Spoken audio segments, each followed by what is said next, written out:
blue. I don't know what that means. I thought Vickram was a green Falco before. I like blue Falco, blue Fox. It looks nice. Blue Falco is my favorite of the colors. Oh, geez, these edge cancels. Okay. This is a matchup, and I'm familiar with both the way both these players play, but especially Vickram, having played him many times. Vickram's one of those Falcos that seems like a control-style Falco at first, but he has that sort of Zoo-esque quality to him. Where kind of can explode a little bit. Yeah, and right when you think he's controlling you, there's a hitbox in a spot you didn't expect, and you're getting comboed. Well, unfortunate that that back air traded with the up air, he would have gotten the edge guard. Okay, and Tylenol showing some matchup knowledge. Full hop is super good in this matchup. If Falco's going to throw out a laser and it doesn't back off with it, Full hop will will just sail over.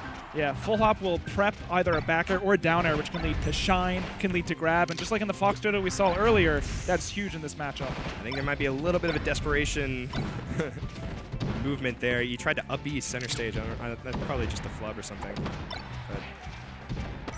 But Vickram coming alive here a little bit. Yeah, really moving in the corner, tacking on a lot of damage just from stray hits, a control play style. Yeah, no real big combos. It's basically been, you know, I'm gonna tap you, you tap me. And one of my, like, I don't, maybe I'm weird for it or whatever, but I love like connecting disciplines. And like the way in fighting games it fascinates me, like if you're playing a card game, like maybe you play Hearthstone or Duelist or Yu-Gi-Oh or whatever, you pick your deck and that you're confined to that play style. And I think it's really cool. We talk about control versus like explosiveness, maybe control versus aggro in a card game. In a fighting game, you can just switch from one to the other, which is really neat. Yeah. And that's why, you know, you see a lot of people in their tags. Like a guy outside of Melee would be super nice, and then sometimes, you know, when he gets that GameCube controller in his hands, he just BMs you the entire game. Yeah. You're like, where'd this come from? Oh, wow, nice nair to cover the full hop up. Yeah, I think he's recognizing there's a lot of full hops and a lot of, like, honestly retreating towards the top platform. Maybe not to it. He tried to okey doke him there with that down air. Yeah, just as we expected, very even so far. Nair's going to send him off the stage. Wow, Will we really get nice guard? DI. He was at 130 and he didn't die for it. Okay, down air, interesting choice. Ooh, wow. I think he's waiting for the Shy Guy. I think it Yeah, Randall is not even close. Rando, I call it Shy Guys. Now he's there. Shy Guy? I thought the Shy Guys were the Shy Guy actually can hamper Falco in this stage because it can mess up his lasers. Oh, wow. Oh, man. Just barely got through them there. Yeah, we call them Secret Service Shy Guys because they can take a bullet. Hey, that's clever. I like that. All right. Oh, I don't know why he wave shined backwards there. I think he could have seen that he was getting out.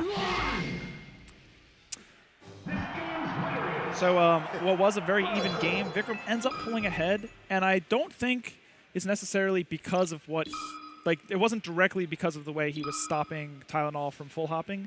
It was from Tylenol not knowing what to do once he couldn't full hop anymore. Yeah, and I think it was interesting because they were both just, it was basically just like, I hit you, you hit me, and then the two big combos that happened in the game.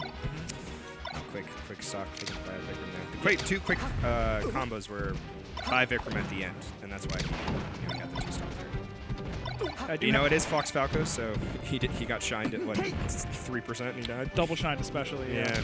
I do know Vickram happens to like this stage, but Tylenol seems to be playing it very well, and I think he's already made some small adjustments. Anyway, if Falco's going to try to snipe you or jumps, often it's going to have to be with like a weight up tilt, or by jumping up there himself and being a little bit higher. Tylenol staying a little bit lower to the ground now.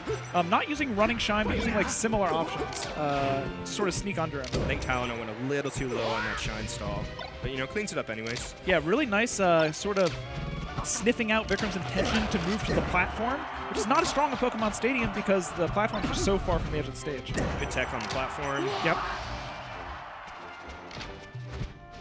And this matchup on this stage right now is very highly paced. Ooh, oh, wow. Oh, my gosh. Oh, my gosh. I thought he was just going to down air there again. Not able to crazy. finish. Yeah, maybe he thought it wouldn't hit or he could tech. Not sure. That was a swaggy 66%. Okay, nice up tilt. Oh, he tried to read full hop away with that down air. Yeah, jump out really strong in so many cases. But that time, Tylenol stands his ground. I think that's good because he's recognizing, what's working and what's not working. Yep. And yeah, just as important as finding places to generate your own advantages, which maybe is more obvious, especially to the spectator, learning how to sort of snuff out the advantages that your opponent has been getting is equally as important. Yeah. And I think that's where Tylenol has really come together. We talked about his, the defensive aspects to his offensive play the last time he was on stream. It seems like he's doing it again. Pretty cool. I like it. And that's really important as Fox, because you're going to get hit hard anyway. So any way to minimize the damage, to make yourself a 3-hit character instead of a 2-hit character, really important. Because, what happens in between those 2 hits?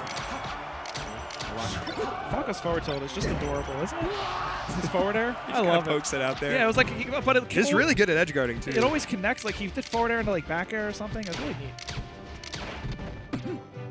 I think that's what makes him a very versatile character. He has quality hitboxes that are, the lightest touch could continue a combo, and then he's got down air, which just kind of, drop kicks you in the face, basically. Yeah, and he has these really interesting things a lot of characters don't, where he has sort of hit or miss moments in his combos, where it's he could forward smash, or do or do a weak forward air, and then either of them will kill you if you get the 50-50 wrong in the combo. I think that's really cool how that works. Really unique among fighting games. Most fighting games, if you're in hit stun, you can't really do anything but wait to get out. Yeah. This game, you can DI, you can... That's actually so big. I think it's the reason this game is, my favorite. 100%, yeah. What you can do on defense. If you couldn't DI from being hit, it'd just be 64 again. Which 64 is dope, don't get me wrong. Yeah. And at least they have ASDI, or they just call it SMAP. DI. They just call it DI. Yeah, but, that's more than most fighting games have still. And I said Vickram liked the stage. We are back here again for Game 3. You have to imagine this is for probably first seed in the pool versus second. Oh, yeah. I don't think anybody else in their pool is quite at their level. And they don't have any really bad matchups with, playing Fox Falco. Yeah. Ooh, okay. Oh, wow. Just barely makes it on with that side B. Really nice. I think this might be edge guard. Just grab ledge. Right, nice. Yeah, Tylenol did have the advantage. He had Vickram on the ledge and sort of had him kept there, but he committed to something just at the wrong time. Vickram sort of sensed that, rolled on, and then flipped the script, to use the pun that we're going to hear me use quite a few times this tournament. Flipped the script and was able to reverse. Oh, very unlucky that that last laser didn't hit that side B. That's one of the intricate things about Spacey's, where he did that down air so far through the shield that Shine Out of Shield actually could not connect. It's almost like instead of spacing by drifting back, you just fully push yourself on the other side. Yeah. And Shine Out of Shield is so important, especially in this matchup. I feel like basically most of what you're doing is spacing out of the other guy's shine. Yes. Like when we were playing friendlies here, I was basically practicing, giving you good practice for Shine Out of Shields. I learned it from playing against Bones in particular, and Vickram was also part of this mix. But Falco, there's sort of like a mini mix-up when he's coming towards you as Fox, where early aerial will lose to Shine, but beat most other actions, and late aerial will beat the Shine because Shine can't come out. Yeah. And so if you're forcing them to do late aerials, all of a sudden that opens up the game plan for you to do other things before the move even comes out, like maybe throwing out an up tilt or getting out of there. It's a very close Game 3. Yeah, even stocks. This one, it seems like it's a little bit more measured, and I think, like, in terms of pace, but I think that's what's favoring Vickram. Yeah. He's got those lasers. He's kind of methodical with their placement. Speaking of methodical with their placement, a snipe from Vickram. Yeah, that was good. He's playing, what is it? What was the name of that game? The old school sniper game. You know what I'm talking about? I played it on PlayStation 1 back in the day. That's kind of cool. Someone tweeted at me later. Socom? S-O-C-O-M? I don't know. Anyways. Okay, I like those lasers, get a little bit more percent.